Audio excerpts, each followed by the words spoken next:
What is up, guys? Welcome to Loveshack Entertainment, and today we're doing something a little bit different. We're going to be taking a look at a deck, more so in-depth than we usually do. I want to call it like a deck analysis kind of thing. So, we've done a lot of different deck profile videos on the channel in the past year and a half. Everything from Cosmo to Necros to Gravekeepers to Heroes, etc. Like, pretty much anything that's been out there, we've done a deck profile of. Other than Cliff Forts, but we might have one of those coming soon. But we never really take the time to kind of delve into a deck and, like, why it works and such. So this is going to be a two-part video. It's going to be part one is going to be kind of taking a look at the deck as a whole, talking about some things, and then part two is going to be more so diving in a little bit about the plays the deck can make and why the choices are what they are. So this is basically just an experimental thing, but hopefully it's something that people will enjoy. And if so, it could become more of a regular thing on the channel. I would also like to apologize. There was no Halloween video this week, unfortunately, on Monday, because I've been sick, and we went to regionals on Saturday. And we'll have a video coming up about that pretty shortly, how that went. And but yeah, so I've been feeling well. Haven't really had a chance to do a lot of filming since the first time I'm doing any videos. So we're going to do this first deck analysis with Speedroids, which is the deck I'm playing, right now, competitively. And I did a deck profile video for it, but since then I've made some changes to the deck, and I've also gotten some cool feedback and stuff from people. So what we're going to do is we're going to go through the deck in its current state, and then I'm going to kind of talk about some combos, some pieces, and why I chose to play some things. So, hopefully you guys will enjoy this video, and if you have any comments, criticisms, or critiques of the format, feel free to let us know. And by the format, I mean the format of the show, not the shitty format that we currently have going on, because they still have not given us a ban list. So let's take a look at the deck first. I'm running triple Speedroid double yo-yo, which I've pretty much standard there, and just for the sake of, speed as far as the actual physical deck profile goes, 3 red-eyed dice. Both of these are standard in the build. I've seen some people talk about playing this at less than 3. It can dead draw, but I feel as though it's way too important to get it turn 1, to get your graveyard set up, get your turn set up. Another thing that's really important to get turn 1, Speedroid Terror Top. So we talked about this, and I will go a little bit more in depth about some combos and plays. But this is the Stratos of the deck, and this is really what makes it as strong as it is in terms of the potential for explosive plays. And then we have 3 Speedroid Takedown boards. So that's it for 3 ups. And I've saw some people that talked about this in the comments of the previous video, the previous version of this deck profile that I posted. So they don't play it at 3 because it clogs a lot. Well, I agree that it can clog every once in a while. More often than not, there's so much versatility behind it because you can use it for a synchro, you can use it for an exceed, or you can use it for its effect. So basically, it's worth it to have that, the odd chance where it does clog to be able to get it as soon as possible. Because ideally, you want to open with Terror Top, and, maybe Red-Eyed Dice in your hand, and then take Tomborg, and that's really going to be what's going to allow you to put out a first turn play that's really strong. So let's take a look at the rest of the deck. There's, everything else in the deck is a one-of. And there's a couple of interesting tech choices that I've got in here that I'm not sure how people will feel about. But I've been trying them out, and I have some legitimate reasoning behind them. So let's take a look. 1 Gen X Ally Birdman, that one's self-explanatory, but I will talk about some combos with it.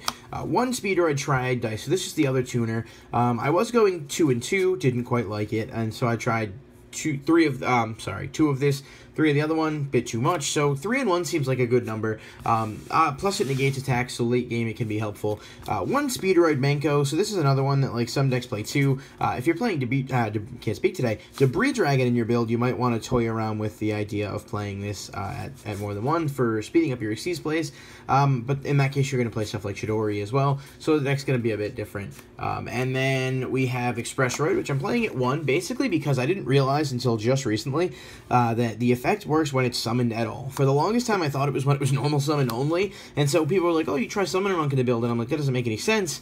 It's pretty damn good. Not Monk, I don't play Monk in here, but the fact that you can loop this back to the field with stuff like Call of the Haunted and other things, which I'll show you momentarily, is what makes it so strong. So you really only need to play it at 1 because honestly, you can get it back so many times. Now, here's for the 2 monster tech choices that I'm playing, one of which is Armoroid. So this is one of those cards, it's always been interesting to me, but I just, when the deck came out, I'm like, I don't really like it. It seems like it'd be a dead draw. So if it's tribute summoned by tributing at least 1 Roid monster, you can banish all spell and trap cards on the field. Now, I don't play a ton of traps, and the ones that I do are stuff like Call of the Haunted, so oftentimes I'll bring monsters back and synchro or exceeds with them, so those cards won't, they really won't take up space as it is. So this doesn't hurt too much. The thing is, though, it's so easy to put out, and if you manage to do it turn 1 with Terror Top, which you can special summon, you can do it with only losing 1 card and not having to worry about wasting your, other plays. So basically you special Terror Top, search Takedown Borg special, sack them both, summon this. Now, obviously this isn't always the best play, but you can definitely pull off some strong combos with this against decks that are spell and trap heavy. And worst case scenario, you know, if they do have like a warning to negate it, but most of the time you're really able to get some cool stuff off with that. So it's a pretty cool card, interesting tech choice. And then this one is another one that I think I like quite a bit. Actually, I would say more than Armoroid, and that's Windrose the Elemental Lord. So again, I'm not advocating that you play this. If you're looking to play a competitive version of the deck and you want to play it, don't reference that as part of the deck profile. However, Windrose, just like the other Elemental Lords, be special summoned for your hand by having exactly 5 wind monsters in your graveyard. It cannot be special summoned other ways. When it's special summoned, destroy all spell and trap cards your opponent controls. So, this is one of those cards that really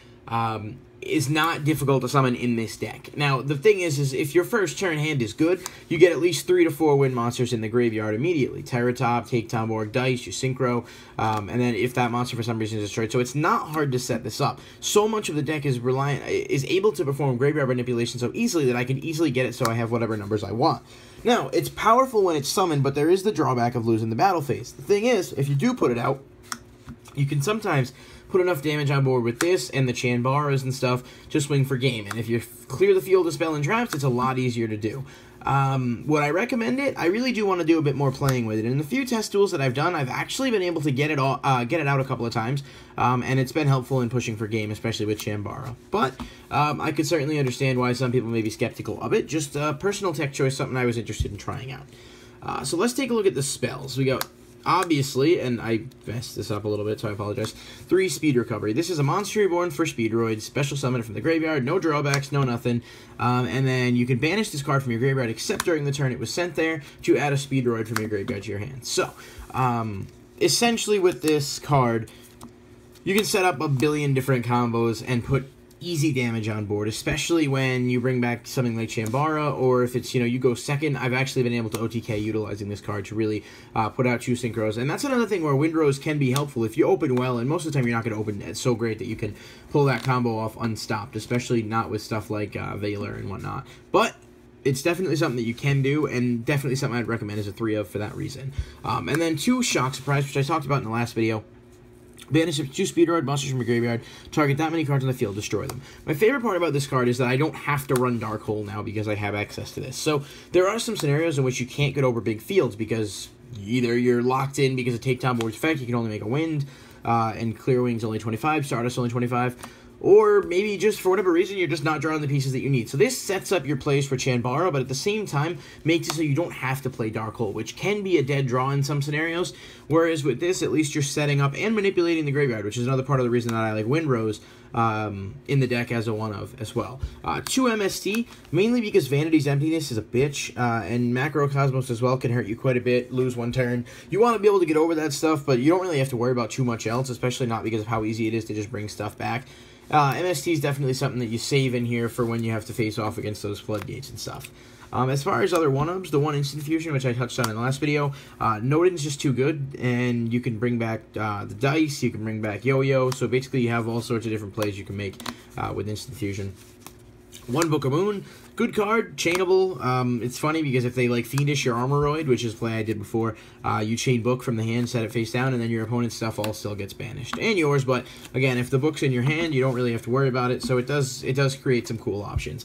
1 Creature Swap, another one I'm kind of testing out, but when you think about it in theory, so many of your monsters are weak, and the ability to kind of speed up your plays and maybe give your opponent a red-eyed Dice that you don't need, or a Takedown Borg that you special summoned, and the fact that it doesn't target means that if you're facing off against Cosmo and you have no way to get over that Forerunner, you can play the Creature Swap and kind of switch it up and basically just be able to get over that pretty effectively.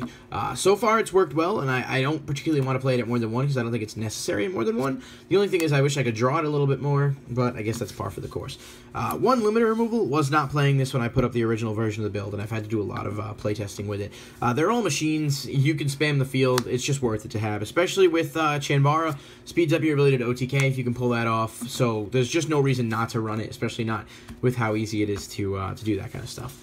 1 for 1. So obviously the only level 1 monster I play in the deck is the Red-Eyed Dice. But the fact is, this sets up your graveyard for double Yo-Yo, and more importantly than that, gets the dice from the deck. So 1, you don't have to draw it, and 2, you can speed up your Synchro plays. So if you open with a level 4, you summon it, and then you can discard that, special summon Red-Eyed Dice from the deck, go into a 5, Chanbara perhaps, or whatever. And honestly, in some other scenarios, I mean, you might want to summon your Armoroid there, so 1 for 1, sets up your graveyard, gets you another monster on the field. Plenty of different things you can do with the deck. Now, it does suck to draw 1 for 1 late game, but it's still worth it to have, especially because of the odds of opening up with it early. So the last card that I play one of here is Reasoning. Now, I wish I could play this at more than 1, but it's just been difficult to find space. If you go through the deck, there's so many different levels. You have Armoroid, which most of the time you don't want a special summon, but I'm not going to complain about it. You got 4, you got 3, you got 1s, and most of the time Reasoning, if your opponent, you're only playing the 1 copy, they're going to assume you're playing Infernoid, so they'll throw out the number 1. It's possible they hit your dice, but whatever. There's a good chance they don't, and it really can speed up your plays. Now, it also has the benefit of being able to mill speed recovery, so if, you don't get it what you're looking for immediately and your opponent manages to call it right, you can still mill this and be able to set up plays later in the game. So Reasoning as a whole just speeds up your ability to make Xyz and Synchros, and kind of thins the deck a little bit. I'm worried about playing it at more than 1 just because of the fact that it's more of a card I like to have game 1 and get out of the deck game 2, but, whatever you want to do. And then for traps, Triple Call the Haunted. This is a necessity in here. Almost everything in your deck benefits from Revival, including Terror Top and Red-Eyed Dice you want to be able to bring back, Expressroid. So this is just way too good not to play. And along with that, I'm also playing 1 Powerful Rebirth. This is basically in place of Soul Charge, because I just don't like Soul Charge in the build. Powerful Rebirth can bring back a monster level 4 or lower, increase its level by 1. So you can do some interesting things as far as modifying levels, manipulating levels, but more so just being able to get off Terror Top or Expressroid, anything like that. That's your Revival engine. And that's what I was talking about with Expressroid as well. And then just for traps, I don't play ton. It's 2 Fiendish Chain, just a good card in general. I like Breakthrough Scale, and with Reasoning, I think I could see some merit for Breakthrough Scale instead. But I haven't decided whether or not I want to go that route. And then the 1 Warning, obviously just really good, and I don't have to worry about life point costs too much. Vanity's Emptiness, just one of those cards again that's strong to have. Torrential, and Bottomless Trap Hole. So that's the lineup for the deck, and it's a lot different than the initial build was, just because I've honestly started to find some better plays and better combos that work with the deck. Now, I'll be the first to admit it's far from perfect, and there's still plenty of changes I have to make. I'll show you the extra deck real quick, too. Red Dragon Archfiend, this is going to come out for Clearwing Synchro Dragon. I just don't have one yet. I actually ended up getting rid of all mine at Regionals, and I decided to try and change the deck up a little bit. Wanted to have one. I don't yet, so my apologies. That should be a Clearwing if you want to pretend that's what that is. I play 1 Cowboy, 1 Castel, 1 Shark. That's it for level 4 Xyz. I kind of want to dump Cowboy for a second Castel just because it's a wind, and it gets over that, issue that you have with Take Tomborg. But the fact is, most of the time you're not going to be going into 4s anyway, so there's hardly a point in, devoting that space to that, especially when Cowboy can push for game. The only other Xyz that I play are the 1 Totem Bird and the 1 Leviair. Now, I like Totem Bird a lot, to the point where I'd almost play it at 2, but it's just difficult to find space. Leviair is just a little bit of an alternative because it can get back my banished stuff, and it does wonders against Cosmo as well, because you can use it to take their Farm Girl and disrupt their plays as well, if you manage to get that scenario out. Now, for Synchros, I play the 1 Chanbara. This needs to be bumped up to 2. I don't know what I'm going to take out yet, but once my second Chanbara comes in the mail, I'm most certainly going to be bumping it up to 2. You can OTK with this card so easily, and it's just way too good not to maximize the potential of. And then 1 Catastor. It's also a machine, so it has that going for it. Not to mention it lets me get over Forerunner and stuff, which I have trouble doing otherwise. For the 6s, the 1 Goyo Guardian, the 1 High Speedroid Kendama, that's about it. I don't go into 6s as much, but Kendama's really good, and when I do get locked by Take Tomborg, sometimes the wind requirement rather that comes along with it is just helpful there. 7s, I got Black Rose Moonlight and regular Black Rose, and like I said, that Hot Red Dragon Archfiend is going to become a Clearwing.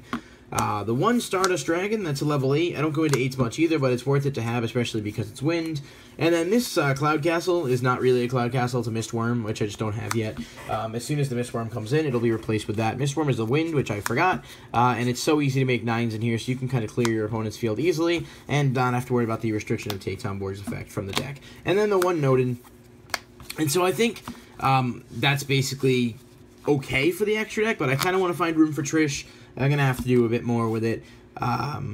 But yeah, so that's going to be the first part of this deck analysis, and what I'm going to do in the second part of the video is we'll take a look at the side deck, and then I'm going to go into depth a little bit more about some of the combos and some of the plays, and maybe even do a couple of test hands and just sort of like what we'd work with there. So this may not be everyone's cup of tea, but I thought it'd be something interesting to try, and maybe just see how people reacted to it. So thank you guys for watching this video, and check back for part 2 probably sometime either early next week or over the weekend, but I'm not 100% sure. Thanks for watching. I'll see you next time right here at Loveshack Entertainment.